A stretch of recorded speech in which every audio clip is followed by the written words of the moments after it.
Good morning students.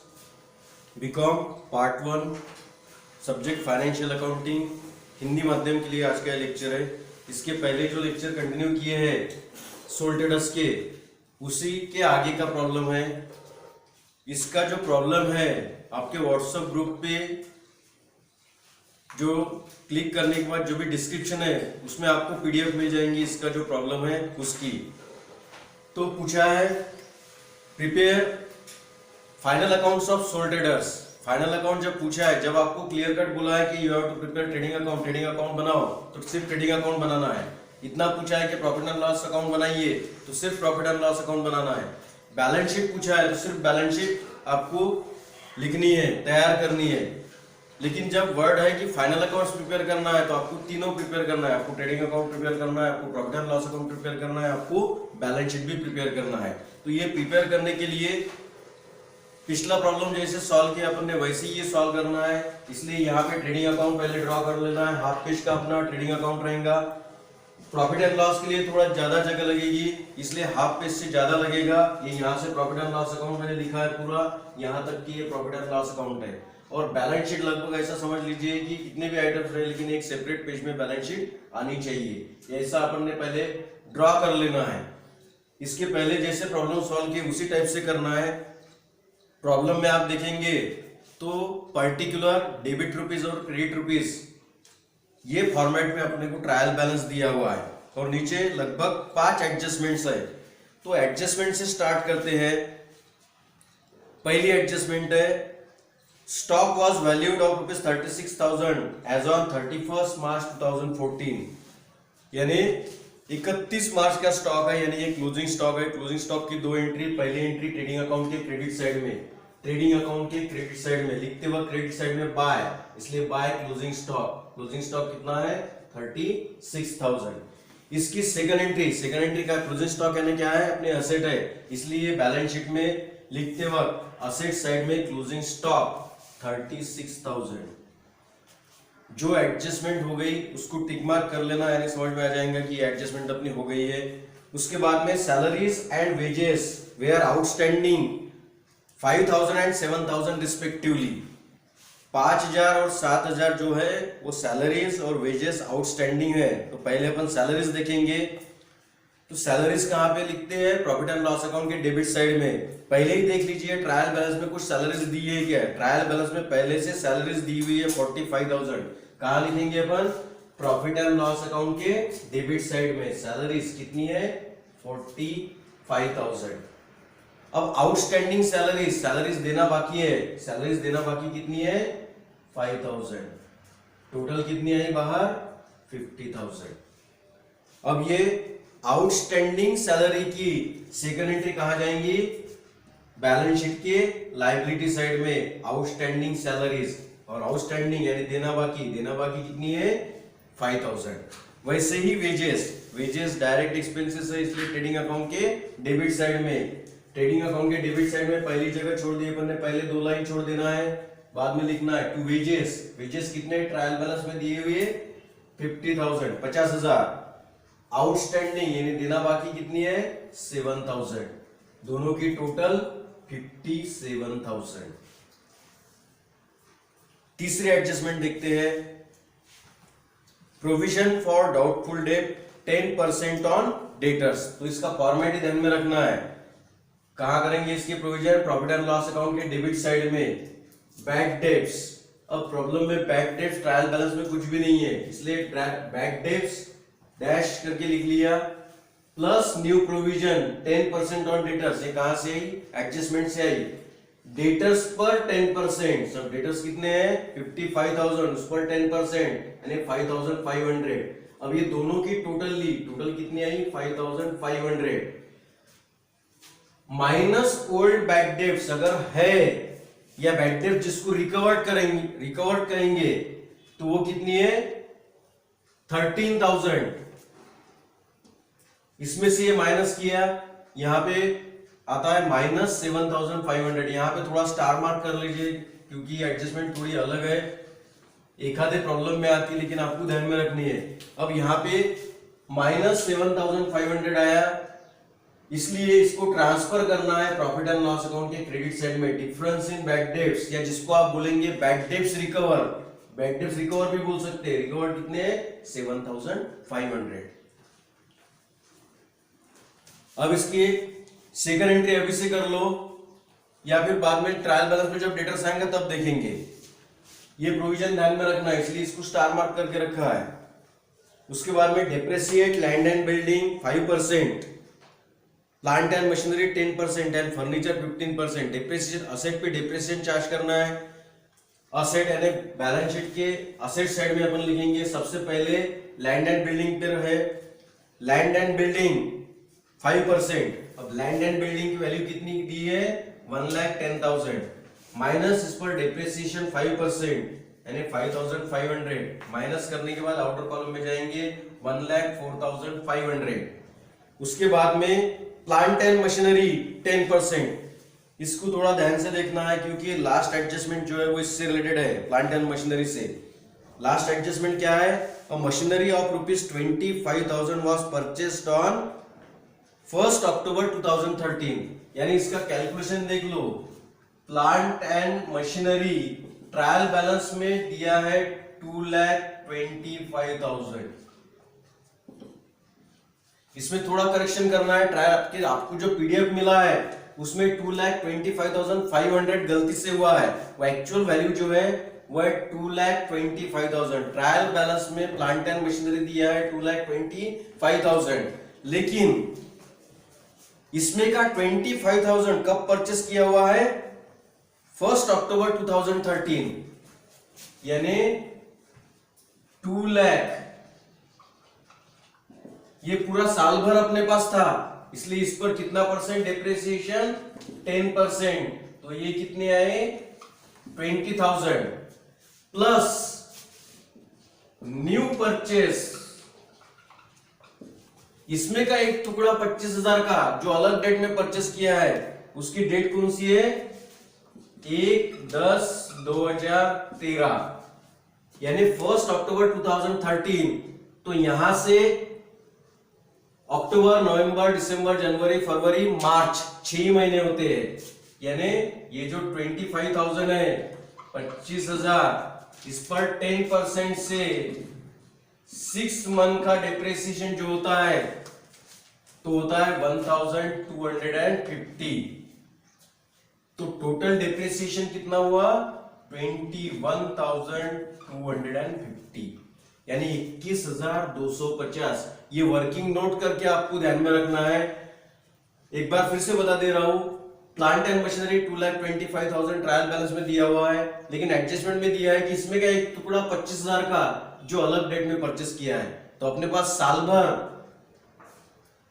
Plant and machinery 2 lakh था, इस पर 10% से डेप्रिसिएशन 20,000 प्लस न्यू परचेस, उसमें का एक टुकड़ा 1 अक्टूबर 2013 को लिया गया, तो वहां से लेके 31 मार्च तक 6 महीने होते हैं। तो 25,000 पर 10% से 6 महीने के लिए तो होता है 1,250।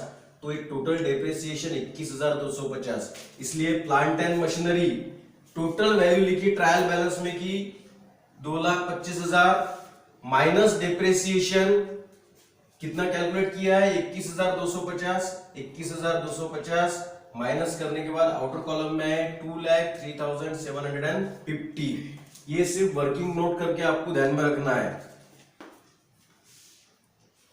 और डेप्रिसिएशन है फर्नीचर, फर्नीचर पर 15% डेप्रिसिएशन है। Furniture 60,000 minus depreciation 15%, 9,000 depreciation minus करके आउटर कॉलम में 51,000। अब ये तीनों असेट की डेप्रिसिएशन की एक एंट्री जाएंगे प्रॉफिट एंड लॉस अकाउंट के डेबिट साइड में, टू डेप्रिसिएशन ऑन। अगर एक ही आइटम पर डेप्रिसिएशन है तो डायरेक्ट आउटर कॉलम में लिखते थे, लेकिन एक से ज्यादा आइटम है इसलिए इनर कॉलम में लिखेंगे, इसलिए लिखा टू डेप्रिसिएशन ऑन। काय पे डेप्रिसिएशन है? लैंड एंड बिल्डिंग कितना है? 5,500। प्लांट एंड मशीनरी कितना निकाला? 21,250। फर्नीचर पे कितना निकाला? 9,000। इसकी टोटल कितनी आई? 35,750।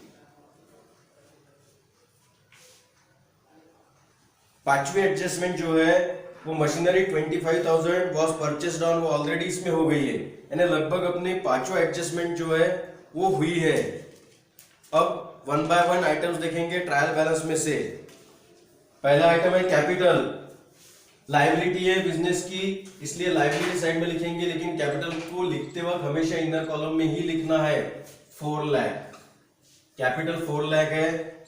उसके बाद में ड्रॉइंग, कैपिटल में से माइनस ड्रॉइंग 16,500 इनर कॉलम में ही लिखना है।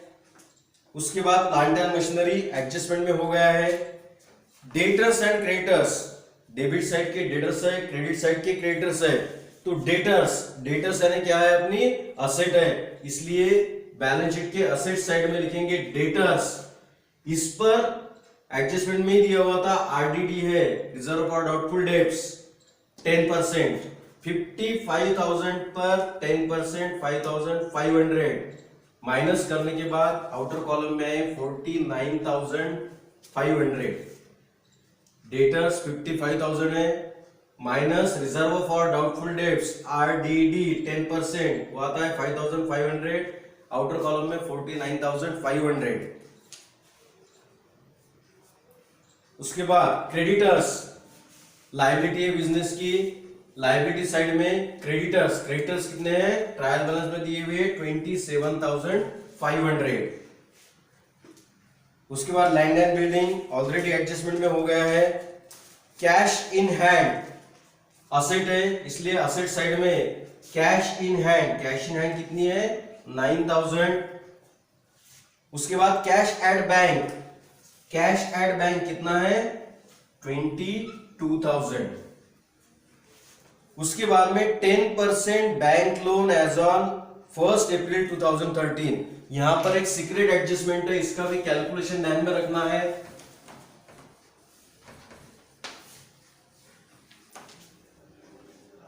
क्या बोला है, 10% बैंक लोन एज ऑन 1 अप्रैल 2013, यानी साल के शुरुआत में ही बैंक लोन लिया है, कितने का, 1,50,000 का बैंक लोन। कितना लिया है, 1,50,000 का। तो इस पर 10% से कितना इंटरेस्ट होता है, 15,000, यानी साल भर में इस पर 15,000 जो है इंटरेस्ट देना है। अब ट्रायल बैलेंस में देख लीजिए कि पहले से कोई इंटरेस्ट बैंक का दिया हुआ है क्या, तो interest on bank loan trial balance में दिया हुआ है 12,000, यानी पहले से 12,000 दिया हुआ है, तो अब कितना देना है, 3,000 आउटस्टैंडिंग है।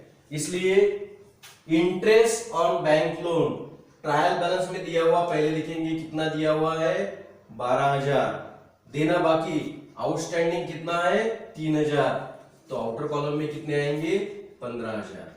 यहां का जो कैलकुलेशन है अपना 15,000। तो ये आउटस्टैंडिंग इंटरेस्ट की एक entry, outstanding interest on bank loan की एक एंट्री कहा जाएंगी बैलेंस शीट के लायबिलिटी साइड में। Outstanding interest on bank loan वो कितना है, 3,000। उसके बाद स्टॉक डेट दिया है, इस पर से अपने को अंदाजा आ जाएगा कि ये स्टॉक कौन सा है, ओपनिंग स्टॉक। हमेशा ट्रेडिंग अकाउंट के डेबिट साइड में पहला आइटम, डेबिट साइड में लिखते वक्त 2 लिखना है, 2 ओपनिंग स्टॉक। उसके बाद में परचेसेस एंड सेल्स, इसमें डेबिट साइड के परचेसेस है, क्रेडिट साइड के सेल्स है। हमेशा परचेसेस और सेल्स लिखते वक्त पहले पूरे ट्रायल बैलेंस में देख लेना कोई रिटर्न है क्या, इसमें दोनों का रिटर्न है, परचेस रिटर्न भी है, सेल्स रिटर्न भी है। तो पहले परचेस लिखेंगे, इनर कॉलम में कितना है, 2,60,000 माइनस परचेस रिटर्न या रिटर्न्स भी कहेंगे, ये कहाँ रहता है, क्रेडिट साइड में लिखा हुआ रहेगा ट्रायल बैलेंस के, वो है 7,000 माइनस करने के बाद आउटर कॉलम में 2,53,000। वैसे ही सेल्स कितना है, 4 लाख, कहाँ लिखेंगे, ट्रेडिंग अकाउंट के क्रेडिट साइड में, माइनस सेल्स रिटर्न वो कितना है, 8,000 माइनस करने के बाद आउटर कॉलम में 3,92,000। उसके बाद डिस्काउंट, ये भी ध्यान में रखना है, डेबिट साइड में भी दिया हुआ है, क्रेडिट साइड में भी दिया हुआ है।